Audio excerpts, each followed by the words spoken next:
Now, as we close it all up, Katie Obiawadu, author of Conscious Ross Report, I want to take just a few moments to hear some of the comments that he's made. Now, he put together a report going back years ago on rap, hip hop, and the New World Order. Much of what he talked about there is more relevant even today than it was then, in my opinion.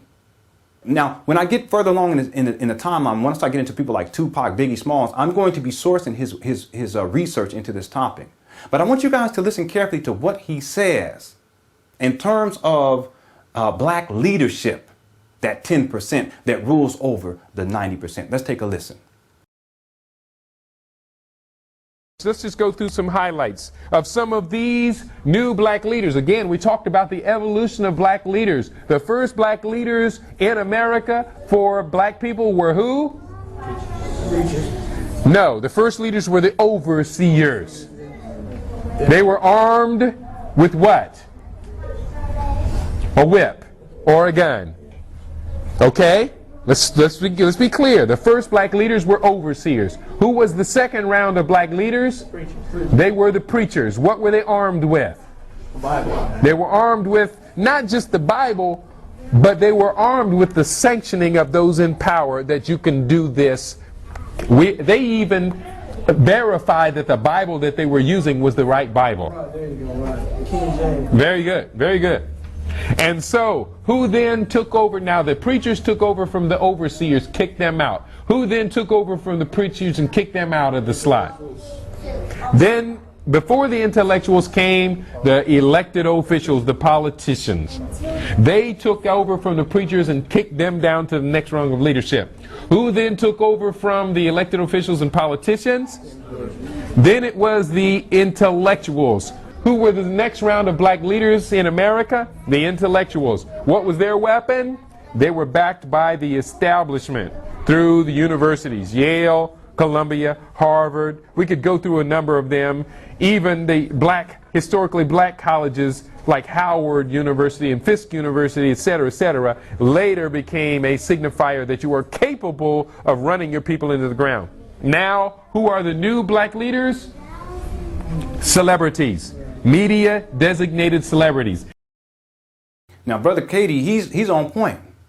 And Brother Steve Coakley confirms there's a web, there's sports, they're the media.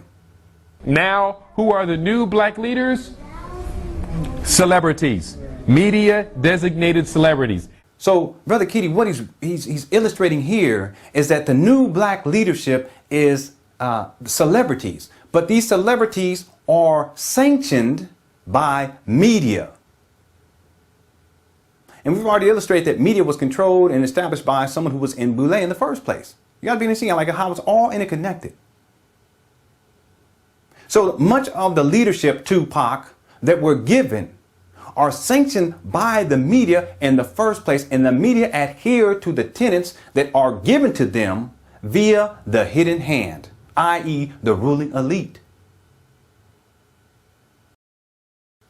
Now, Brother Steve Coakley, there is a web, there is a web, there is sports, there the media. Brother Katie Obiawadu, now who are the new black leaders? He answers celebrities, media designated celebrities. Question: what does media include? The entertainment industry. Question: what does the entertainment industry include? Answer: the music industry. Question: what does the music industry include? Answer: the genre of music that we call hip hop. The new black celebrities, the new black leadership is coming through hip hop. And it is sanctioned by the hidden hand, the ruling elite. What is hip hop culture? Look at these pictures again as we close it up. What is hip hop culture? These are the leaders. These are the black leaders here that have been given to us via media. What is hip hop culture? What is hip hop culture? Take a look at these pictures. Each one of these archetypes for manhood that has been given to us via media, via hip hop culture, hip hop music, is sanctioned by the ruling elite. Media is merely the mechanism of control. But the ruling elite, they are the ones who put together the programming so that many males, especially in particular black males, compromise their masculinity and remain as boys perpetually. Again, what is hip-hop culture? Now, this concludes Hip-Hop: The Hidden Hand and the Degradation of Black Masculinity, Part 2.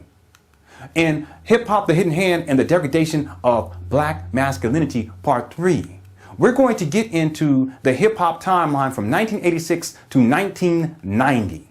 We're also going to do music video and lyric analysis.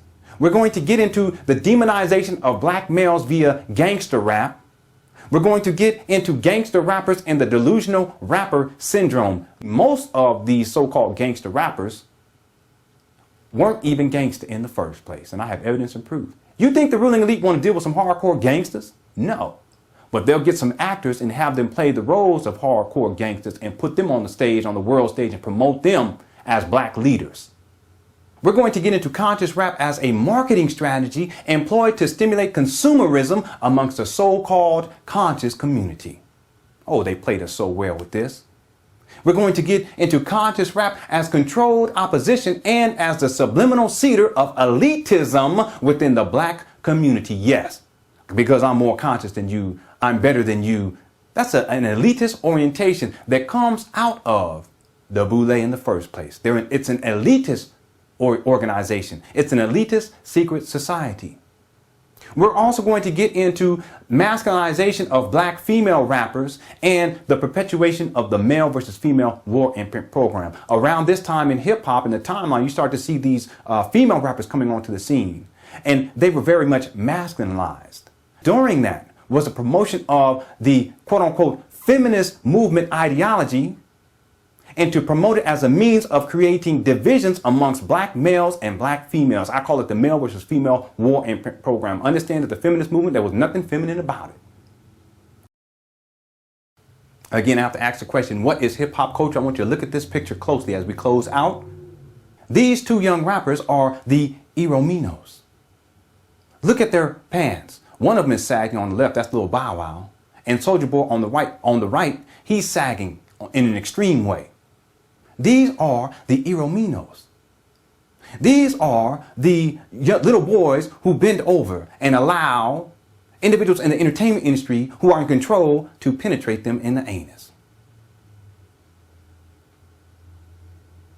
The Erastes Erominos relationship construct. This relationship construct is an aspect of the entertainment industry itself. More specifically, it is an aspect of the music industry, especially when we get into hip hop.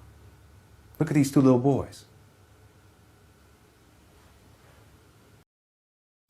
And the final question, of course, as we close out part 2, is hip hop culture reflective of black masculinity? Is hip hop culture reflective of black masculinity? Look at these pictures and ask the question, is hip hop culture reflective of black masculinity?